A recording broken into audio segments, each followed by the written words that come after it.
হরে কৃষ্ণ। এটা ফেওয়া লেক পোখরাতে।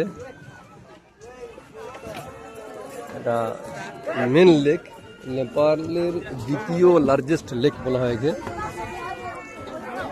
এই লেকে বহু বেশি বিদেশি লোক আছে, বোটিং করে।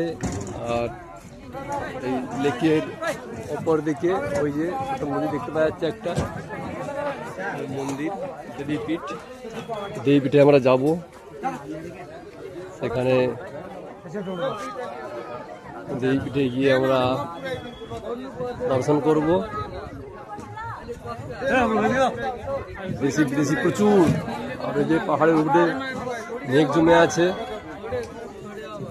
হিমালয়ের চলে এসছি আমরা। বিশাল বিশাল মেঘ পাহাড়ের উপরেই, আর লেক, সুন্দর লেক।